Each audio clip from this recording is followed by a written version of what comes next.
The views and opinions expressed on any program are those of the producers and/or the persons appearing on the program and do not necessarily reflect the views and opinions of FRC Media, Bristol Community College, or the City of Fall River.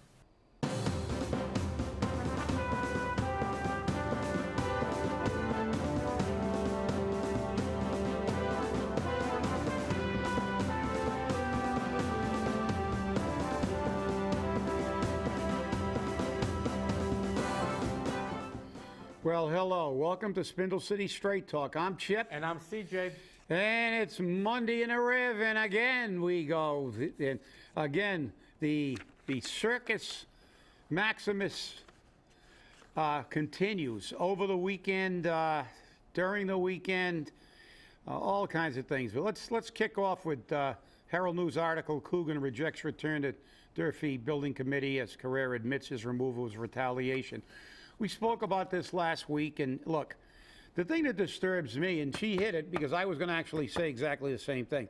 What disturbs me most is that, you know, the mayor will go on Providence TV and radio shows and freely admit that everything he did is politically motivated and say it was a retaliatory measure. But why does he initially always have to try to spin it for Fall River voters? What, hoping they don't listen to watch TV or Providence TV or listen to Providence radio? And the Herald News actually said it right. He said, originally he said he wanted to diversify the committee, but now he's admitted it was totally retaliatory. So, look, we all know about political retribution. It is a fact of political life, which is one of the reasons I wholeheartedly support a Type E charter. We should not have mayors. This is another example of how politics, and not only him, we've seen political retaliation before. We normally don't see it associated with the lying that goes along with the justification. They just basically say, I'm going to screw somebody that's a political opponent, and if you don't like it, tough luck. But this mayor decides to always try to spin it first. And he went to extremes. He said he wanted to diversify, and he left him on the committee. There was a miscommunication. He didn't take him off the committee. All this posturing to do what? To attempt to spin the facts. And then he finally came out and admitted it. This is why you can't have government running anything. And the school building project is something that should be above revenge politics. We went through a very long process getting this approved, and some of us were not happy that we're going to pay over and above the taxes when we had the money. But the reality is, building a school to educate our children is one of the most important things a community can do, and we should set politics aside and put the best possible people on these committees. If we look at the fiasco that happened with the last building of a high school, where people went to jail and people got fired and people resigned from their positions, all because of what? Politics.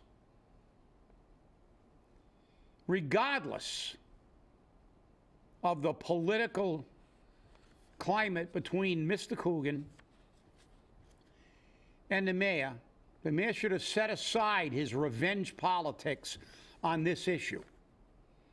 You know, you want to clean out a board and put all your lackeys on so they can rubber stamp everything you do, go for it.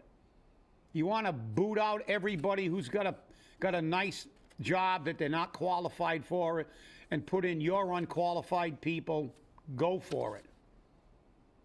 But when you've got a non-paying committee building a school to educate our children, it should rise above your petty political revenge. That's all I got to say on that one. And that was definitely a lot to say. You know, I don't know if you want to weigh in on it, but I just think, you know, I wrote in the weekend flush that this was revenge, you know, retaliation and retribution. That's all this was. And how can anyone who works for the city, who wants to run for office, feel that it would be a good thing for their financial well-being to do so when you have a possibility that the mayor will get revengeful and will get rid of you right after the election? Because what if you're running for city council against Johnny Do-Gooder for Correa, and all of a sudden Johnny Do-Gooder doesn't win? Guess what? You get fired. Yeah, and we've had cases. We've seen it, yeah. We've spoke on the show before about, we had an incident a while back, maybe it's already been a year or two, when a City Hall employee was just fired, who had served for over 20 years because they had the audacity to question one of the mayor's upper echelon. Right. And in the performance of her job. Exactly. So, this is why, people are walking around on eggshells. That's right. Look, government nauseates me because that's the problem. This is why we should have a Type E charter. Get a city manager who's hired and fired based on how he handles the finances of the city of Fall River. There's no politics. If he's not doing a good job, he's spending too much money, we fire him. There's no election, we fire him. Fire him and get a new guy. Let the mayor be what he truly is. A ceremonial mayor making about 20 grand and cutting ribbons and slapping babies and kissing bottoms. Oh, my, sorry, I got that backwards. Wait a minute. I mean, that was good. Kissing babies and slapping bottoms. But, this is what disturbs me about government. But now let's hit the New York Times. We did it again. How strange. How a strange Massachusetts election helps explain Britain's Brexit chaos. Now, here's the funny thing about it. That's the New York Times carrying a story from London. That's right. That's from London. That's right. Exactly. From London. And it talks about the recall election was an absolute, the recall election was absolutely whopping for the mayor. 61% voted to remove him from office. Only 4,000 or 38% voted to keep him in. It was a clear and popular mandate. But there was a twist. The ballot had 2 questions on whether to recall Mr. Correa or replace him. 5 people ran, Mr. Correa among them. And then at the end, on the 3rd page, because it's a fairly long article, you can Google it. But I think it's very important, this paragraph. It says, capturing public sentiment and converting it into governance is a messy, imperfect science. And this is the key sentence. The way you design an election can shape the outcome just as much as the actual choices made by the voters, sometimes more. The charter, again, the charter, that disaster of the charter, to not address what in the first recall was the only problem, that there was no mechanism to ensure that the person who gets thrown out overwhelmingly gets back in, and they ignored it. And today, Mike Mioza was on the radio saying there's absolutely nothing in the charter that addresses this, and he's absolutely wrong. Number one, I don't know who he is to think, because he was the chairman of this total disaster that is not only being ridiculed throughout the state, throughout the nation, but internationally ridiculed. And because it flies in the face of the democratic process for him to get on there and say that, and being a political appointee, it only makes it worse, because we know, as we said in the last show, and then he gets there and he pontificates about what it means like he's an attorney. The only people that are going to determine what this is the Supreme Court of Massachusetts, because this flies in the face of the Constitution. This is an absolute disaster, and for people to try to justify this is just unconscionable. And the thing is, he abdicated his responsibility over the charter because he gave it to an outside organization. And by the way, the vote that everybody voted on was to do what, CJ, to the charter? Review it. Review it, not to throw it out. Right. and create a whole new charter. And it was thrown out because of the consultant. And he paid $40,000 to somebody to ignore the will of the voters. That's right. And then he ignored the will of the voters. Exactly. As did every commissioner. Capturing public sentiment and converting the governance is an imperfect science. Be the first people to hear the letter that I have written to the city council on this issue. I'm not, and I don't pretend these are my opinions, and I say it in the letter. And I will read the letter. It's not that long. Dear City Council President Ponte, as a resident, taxpayer, and homeowner in the city of Fall River, I wish the following letter to be entered into the City Council record. I also respectfully request you provide a copy to the entire City Council and read it into the record. The recent recall has resulted in a miscarriage of justice. The result has denied the citizens of Fall River their right under Part of the First, Article 5 of the Constitution of the Commonwealth of Massachusetts, and also violates Article 8, subsection 8-8, conflicting provisions of the Fall River City Charter. Our Commonwealth's Constitution clearly states all power residing originally in the people and being derived from them, the several magistrates and officers of government vested with authority, whether legislative, executive, or judicial, are their substitutes and agents and are at all times accountable to them. Emphasis. How can an election result that represents the will of 35.4% of the electorate negate the will of 64.6% of the total votes cast? While totally dismissing the initial and primary ballot question that specifically asked the voter if they wanted the individual elected by a plurality to remain in office. How is this de facto so-called election not in direct conflict with our Constitution? Not once, but twice was this individual rejected by the majority of the electorate. First recalled by 61.45% of the voters, and secondly, voted against by 64.60% of the ballots cast. Can anyone of sound mind and basic reason think the will of the people of Fall River have been served on the Article 5 part of the first? To further buttress the madness of this flawed process, the Charter itself invalidates his election to the office from which he was recalled. The Charter clearly states as follows in Section 8-8, conflicting provisions. If two or more measures passed at the same election contain conflicting provisions, only the one receiving the greatest number of affirmative votes shall take effect. Measure 1 recalled the mayor with 7,829 votes. This measure removed him from office. Measure 2 clearly conflicted with Measure 1 by allowing him to be returned to the office. He was returned to the office with 4,808 votes.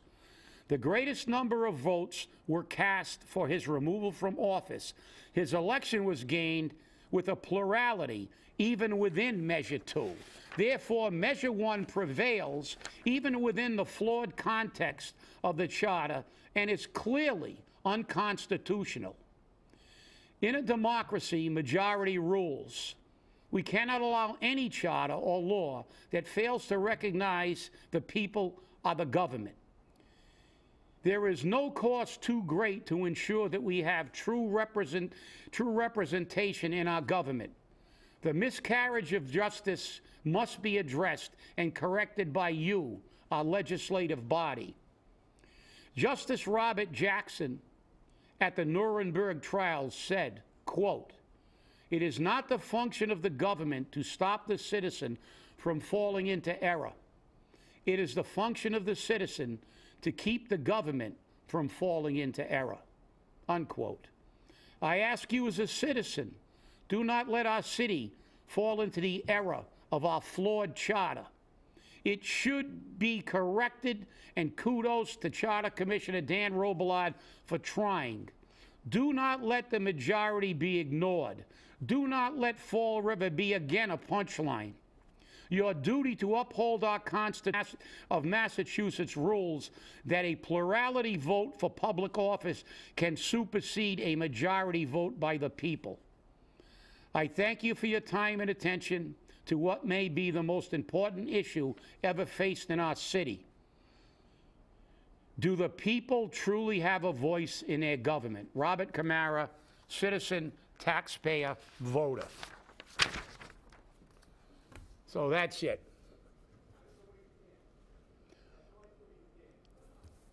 And what I have no idea where you stand, none whatsoever. Well, no, but what disturbs me, I articulated my position. I don't know how Mike Mioza can stand and go on the radio and say that there's no provision in the charter that addresses this. I mean, as I said, anybody with sound mind, and you know, granted, you can get a lawyer that try to spin everything, but it's pretty obvious. And then forget about the charter. I go back to what Joe Macy said at a council meeting. When somebody started talking about the charter, and he fundamentally said it doesn't mean anything. It's all about the Constitution. Well, our Constitution clearly states that they are answerable to the people at all times. And when almost 8,000 of the people say we don't want him in office, and you have an election which allows him to go in with 4,000 votes, how can anybody of sound mind and reasonable logic think that that isn't unconstitutional? I mean, a democracy is based on the majority rules. This is our Constitution. It's absurd. And for these people to try to justify it, listen, I'll tell you what I'm going to do. I'm going to make a deal with all the zombies. And Mike Mioza. He got 35% of the vote, right? I've got it. He won by 142 votes or something. No, but he got 35 point. I've got the stuff in my briefcase, but actually I'm going to be exact. I'm going to get out the exact number. He won by 35.6, I think it was. Now, I got it right here. And I am not going to let this. I'm not going to so when they fact check me, they can say this is what we read. This is from the. All right, he won with 35.4% of the vote. Okay, on the election part of the ballot, he got 38% against the recall versus 61, and it was. But I'm going to tell you what, he won the election with 35%, so that's what I'm going for. But even if look, I'll be generous, being a betting guy. I'll give you the 38%. So I tell you what I'm going to do with all the Jazel supporters. And Mike Mioza. And Mike Mioza, who's a Jazel supporter. He got appointed to the committee. I'll tell you what I'm going to do. Get as much money as you can. Take everything, your life savings, your mortgage, everything. Get it all together, bring it to me, and I'll go out and take loans to match it. And I'm going to take your side. You give me $38, I'll give you $38, and you give me back 61. And I'll agree you won. Because that's what this election was about. 35% of the people overriding 64% on the lower half of the ballot, and 38 overriding 61. So take any of those numbers and juxtapose them. But you give me somewhere in the vicinity, as a matter of fact, the hell with it, I'm going to be really generous. I'll give you $40, and you give me back 61. That's the slot machine logic. You put in your money, it gives you 85% back on a quarter machine. And they'll take that 15% until they drain every single dime you got. You won with 35% of the vote when when 61% and 64 in that case of the people voted against you, and you're going to actually try to convince people you won on a technicality, on a flawed document, a document that I feel is unconstitutional. So I'll tell you what, bring your money. I'll make sure I got enough. Yeah, but I mean, it's a fact. I mean, look, the numbers are there. I'm not making up numbers. We're not going to be. Go fact check me. You know, I'm reading these numbers. I didn't say that my opinion is, but like I said, any normal person that knows anything about government knows what a democracy is, and I've admitted freely in my letter to the council. I will believe it, I won't agree with it, if the Supreme Court of Massachusetts says that in an election for public office that falls under part of the first Article 5, that someone who gets 35% of the vote from the electorate is elected over somebody who gets 64%, or a conglomerate.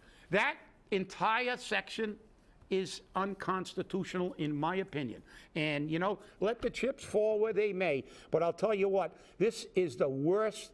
I mean, we are the laugh. I mean, we're so ridiculous that everybody virtually on the planet is laughing at us. I mean, how great is it for Fall River again, always in the negative category, most dangerous city, for us to hit something that's an international issue, Brexit.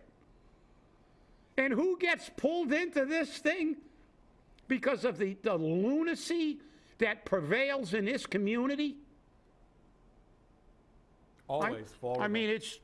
My dyslexia took over there. He won by 241 votes, not 142 votes. Yeah. But it's, you know, like I said, the percentages are the percentages.